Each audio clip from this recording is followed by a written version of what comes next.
Good morning and welcome to Morning Movie News, where once again we have a very well-balanced episode with a good range of stories. But before we dive into them, I just want to remind you that today is your last day to tweet me if you want a chance to win one of those 3 Blu-ray copies of Terminator Genisys from our friends at Dolby Atmos. Again, what you need to do is you have to tweet me at Grace Randolph. By the end of the day, I'll make allowances for time zones. Don't worry about it. It's not that concrete of a cutoff time, but just by the end of today you need to tweet me at Grace Randolph, and then you have to include the hashtags Dolby Atmos and the hashtag Terminator Genisys or Terminator 5 if you want to have as many characters as possible for your entry. It must have those 2 hashtags to qualify.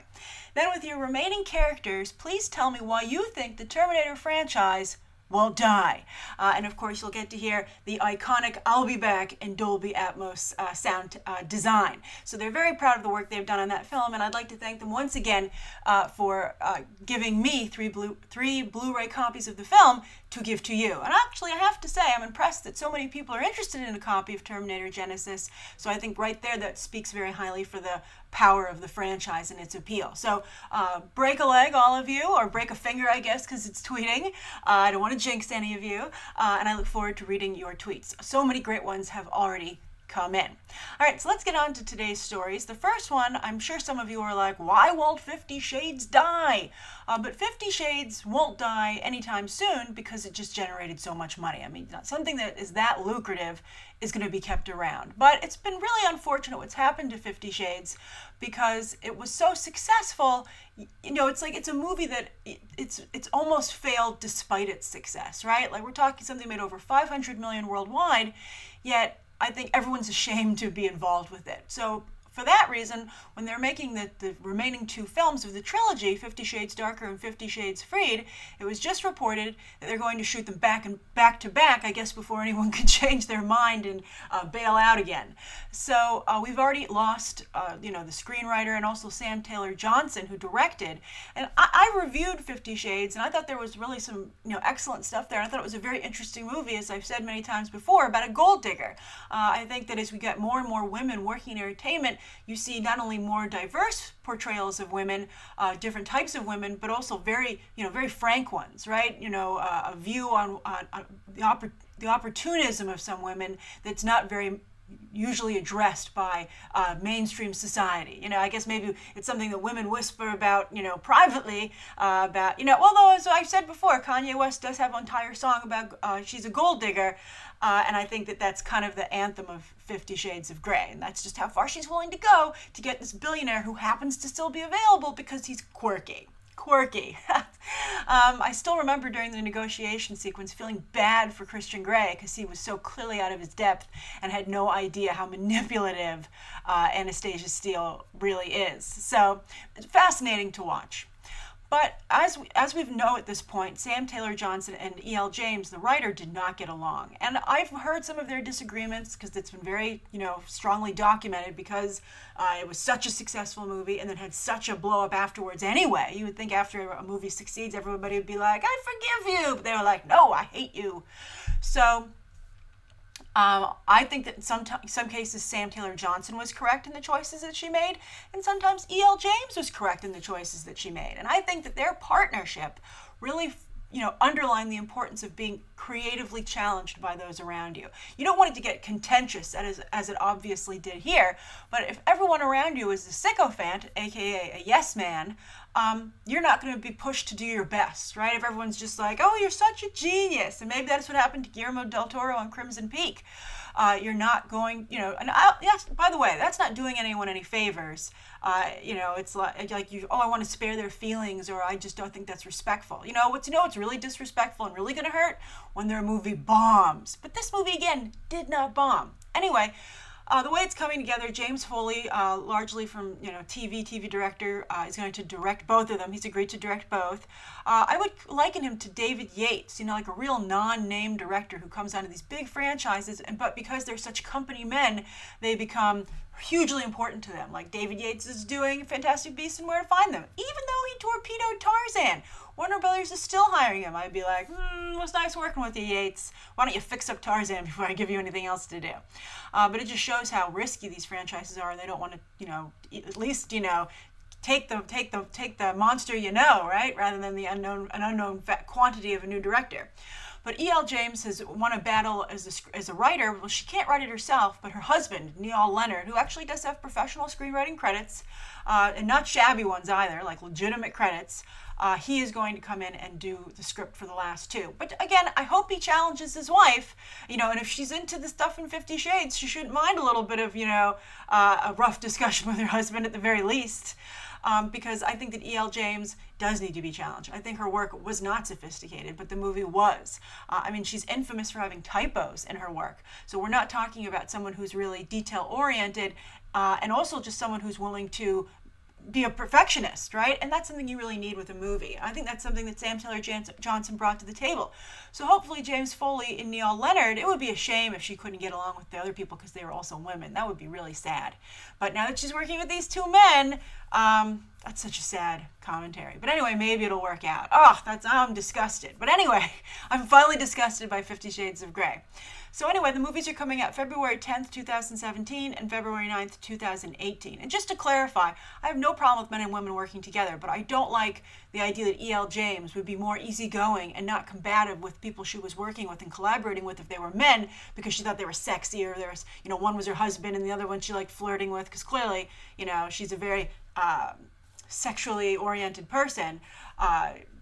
That would just be like really unfortunate and sad. But anyway, they're coming out very far from the release of the first one, and I think because of the backlash was so strong, and and that it was not only a backlash to the movie, it was like almost like a shaming that went along with it, right? That I think it has forced the fandom to some degree underground. I think you see E.L. James trying to keep it going with the Grey novel that she recently released, which was the whole story from Christian Grey's point of view.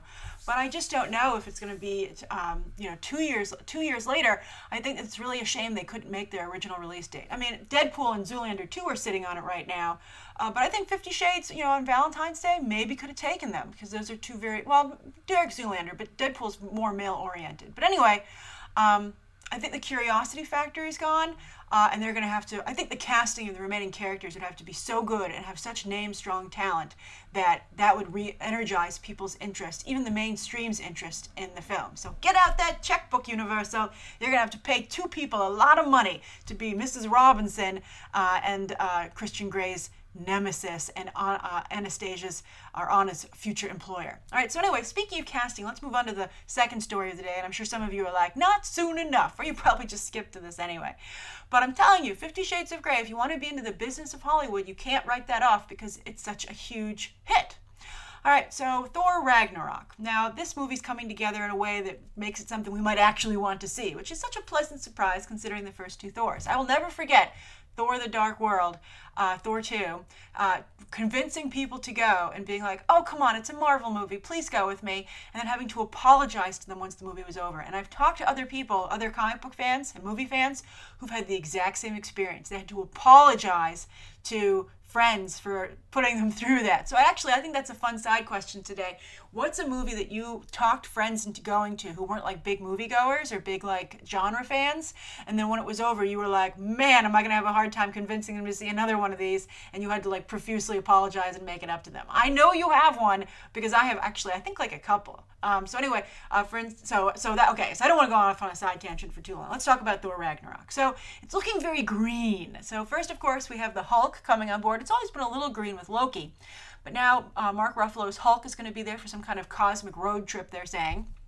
And now they're starting to focus on who the villain might be. There's a rumor that, we've already heard that Valkyrie might be a part of this group. Although I don't know if they would go with Valkyrie, considering female Thor is so popular right now, aka Jane Foster wielding Mjolnir. But they don't want to get rid of Chris Hemsworth, obviously, right? I don't know if Thor and Captain America can die in the same, year basically, or stretch of time. But I think that maybe Valkyrie would be a way to get a female Thor on the big screen poor Sif, without having to get rid of Chris Hemsworth. So anyway, now they're focusing on the villain. Now we've already talked about the Enchantress, Amora, potentially being one of the villains, but there's a new report circling that it might be Hela as well, or instead. Hela, of course, being the mistress of hell. Very cool character, great headdress. It's a really great role. So two of the names that are actually being mentioned in, and being potentially cast in Thor Ragnarok that Marvel is looking at is one, Cate Blanchett, which I think would be absolutely amazing. I think Cate Blanchett, it's a tough choice. I think she could do a little bit better when it comes to a Marvel movie. Like, how about her for Medusa, right? But at the same time, if she could save the Thor movies, that would look pretty sweet, right? And also, Anthony Hopkins really doesn't want to come back, so they need another, older actor. That's the Marvel formula that's developed. Get an older actor in there. Robert Redford, Glenn Close, Cate Blanchett. She's like, I'm a little bit younger than those guys, thank you very much. But Cate Blanchett is a wonderful actress, and the job that she did in Cinderella as the evil stepmother was really, really good. I mean, I mentioned that in particular because it was so heightened and so caricatured, and also great use of fashion, like she would need to do for Hela, but she brought a lot to the role and still made it very real and interesting. So she would be a dream Hela. So I think that would be great. I would love to see that happen, actually. And I think that, again, the Thor Ragnarok movie looks better every day.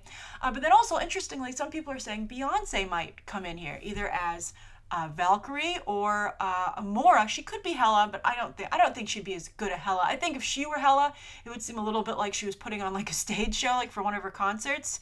I don't think it would be a very good idea. Also, Beyonce's famous for her hair, so you're not going to put all that hair into a headdress. I just think that sounds absolutely ridiculous. So anyway, I think the Beyonce, while I could see her as Valkyrie, people have mentioned that of course, this Asgard is racially diverse because you have Idris Elba as Heimdall. But anyway, I think she'd be a great Amora. I would love to see Beyonce play a villain. I think it might push her a little bit further as an actress and give her a little bit more to play with, and so she can have be a little bit more free. And I think that she would make a great Amora, and I think it would differentiate the character substantially from Cara Delevingne's Enchantress. And of course, they have the same overall name. So I think that's great. So I actually like the idea of Beyonce in a Marvel movie in this context. Just like Beyonce in a Marvel movie, you're like, whoa. But then when you're like in Thor Ragnarok as Amora, you're like, tell me more. Hopefully that's what Beyonce and her agent are saying as well. So also another casting story, the third story of the day has to do with Toy Story 4 and news that Patricia Arquette is being courted for a role, a voiceover role, but not as a toy, which is unfortunate because I think Patricia Arquette would make a fantastic toy. But as a mom, perhaps to a new child, I guess because we've already met all the other moms of the children that we know, Andy and Bonnie, but like a hippie mom. So I don't know if that would maybe be like the hippie mom villain of the piece. Who knows what they're going to go for. But it sounds like, unfortunately, a small role because, again, I feel that Patricia Arquette would be an absolutely wonderful toy. Wonderful toy. But I wanted to touch on this because of the idea of a new mom and perhaps a new child. And I've always been bothered by Bonnie. There's just something about Bonnie that doesn't work. She's no Andy. And I thought that was unfortunate because, being a female viewer, and as we talked about with Supergirl, that comment about not wanting to be the consolation prize, it's really a shame for people to go, that new girl character isn't nowhere as near as good as the boy character. But it's true. So I was like, why is that? What is wrong? I mean, because Bonnie plays a little bit differently than Andy, but I think, even the most kick-ass girl, like I played with action figures and stuff like that, I still had some girly aspects to my play, which is just, that's the way it is, and I don't think there should be anything wrong with that. But I think so I was thinking about it, and I thought two things. I think one, Bonnie never plays with the toys that she's gotten from Andy in a way that fits the toys ever. It's not like she just, takes, thinks outside the box now and then, or, 50% of the time.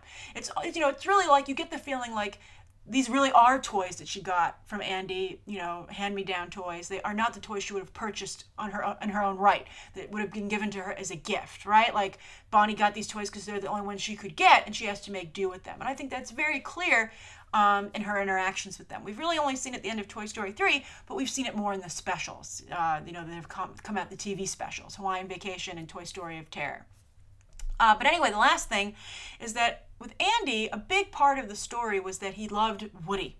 That was, really important to him. The bond between the child and the toy. Woody was his favorite toy. That started the whole thing, that Woody was afraid that Buzz was going to replace him. But Bonnie doesn't have a favorite toy. Bonnie does not particularly care about any toy more so than the other.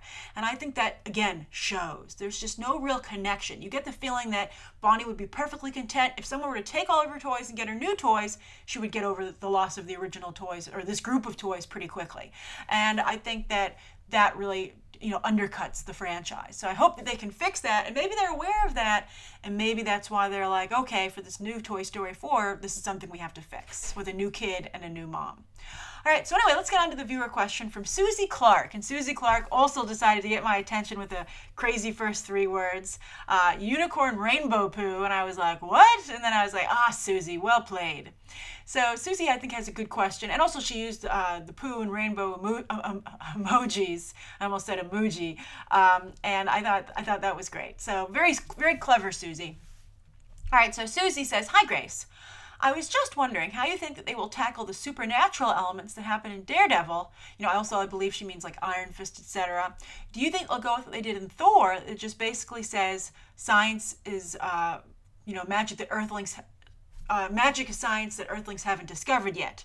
Hope you answer my question. Thank you. And then she had all those great emojis. Well, Susie, I think what they're going to do is like a variation on that. I think they're going to do the alternate dimension idea, that these things aren't magic, but powers and beings and elements from a different dimension where they have different scientific rules than we do, right? Different rules of physics, etc. Because we've seen that addressed not only in Ant-Man, but it was made very clear that Ant-Man's whole discussion about different dimensions and interdimensional travel was going to play into what they want to do with Doctor Strange. The Doctor Strange isn't going to necessarily be a magician or wield magic, but that he's able to access alternate dimensions. And I think you can see elements of that in the comics sometimes when he calls on spells. You're like, oh, that's a spell from a different dimension. But it still seems like a spell to me. I kind of would not like to see Doctor Strange lose his mystical elements, nor Iron Fist. And we've seen pictures of the set. They're in Nepal. Baron Mordo being played by Chiwetel Ejiofor looks like, he's got the robes on, but maybe those are just the robes of interdimensional travel. But I like the magic elements. I think magic is cool. As I've said many times now, I'm excited to see magic finally get into movies in a big way. I think we're finally at a place where with visual effects that we can do it. Just like we were able to do superheroes so well now, but I don't understand why people aren't getting into magic. I think, for instance, think about how everybody just went nuts over Angelina Jolie as Maleficent.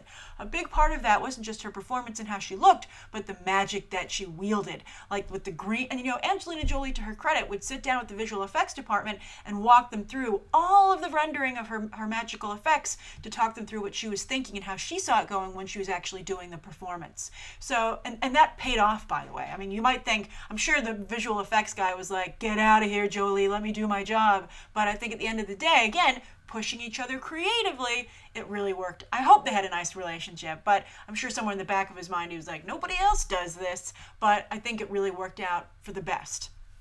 So I don't want to see Doctor Strange and not have any magic, but I think that, Susie, this is the direction they're going to go in. I think that Marvel doesn't want to open up that can of worms, and I think you can see it to some degree. They're so science heavy already, and also I think that, sometimes magic can make for lazy screenwriting because you go, oh, well, just magic fix this. But at the same time, so can science. Like, let's just build this gadget that fixes it. So, both have their problems. But in short, Susie, I would like to see magic introduced into all aspects of the MCU.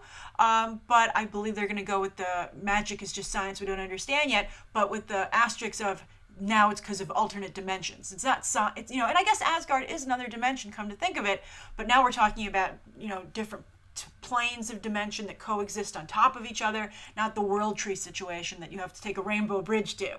That's apparently covered with unicorn poop. All right. Thank you so much, Susie. That was a great question, a lot of fun, a fun thing to do on Friday. So thank you, everybody, for tuning in today.